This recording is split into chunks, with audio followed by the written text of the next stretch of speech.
স্নান করবা? আরে পায়খানা দিয়ে ভর্তি ওইদিকে জায়গাগুলা। গেলাম ওইদিকে, লাস্টে আমি ঘাটে মানে ব্রিজের এখানটা চলে আসলাম। পুরা রাস্তা নাই। এই হলো আমার ছোট মামা সরি, মেজো মামা। এই নিয়ে সবার মানে ছিল 5-6 ভাই, তার মধ্যে 3জন আছে। 3জনের মধ্যে এটা আমার মেজো মামা। কিন্তু ছোট ছোট এই জন্যই বলি, একদমই ছোট। আর এই দেখো কচু ক্ষেত। আমরা শিলিগুড়িতে কিনে কিনে কচু কিনে খাই, আর এখানটা আবাদ আবাদ করছে। দেখো কচু লাগিয়েছে, ওদিকে আরও কচু লাগিয়েছে। তো ওগুলা সব বড় বড়, এগুলাও বড় হবে বৃষ্টির জলে, এই জন্য মনে হয় নাই। এগুলা মুখী কচু বেরোবে, লতি বেরোবে, আর লাস্ট পর্যন্ত কচুটাতে কাটেই গাছটাতে কেটে দিবে। দেখো পাখির ডাক শোনা যাচ্ছে। সকালে উঠলে আরও মানে পাখির ডাক শোনা যায়। সব গাড়ি ঘোড়া যাচ্ছে, ট্রাক্টর, কেউ মাল টানতেছে, কেউ হাল বাচ্ছে, কেউ ধান ঝাড়তেছে, বোরো ধান।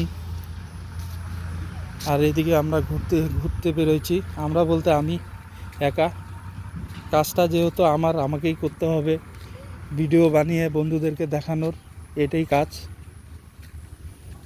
তো ঘুরতে আসছি, তাই ভিডিও বানাচ্ছি, এটা আমাকে করতে হবে। তো বেশি কথা বলবো না বন্ধুরা, এখন বাঁশ বাগানের ভিতরে চলে আসছি। দেখো এটা টিক গাছ বাগান আর বাঁশের ঝাড়, এগুলাই দেখাবো। আর কি দেখাবো ভিউ। চলো এবার ছান করি যায়।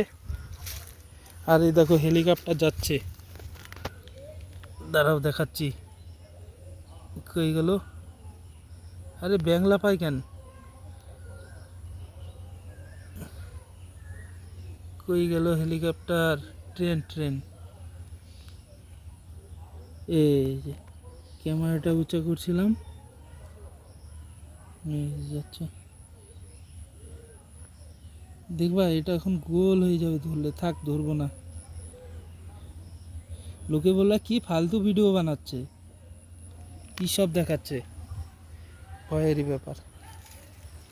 চলো এবার ছান করি, তারপরে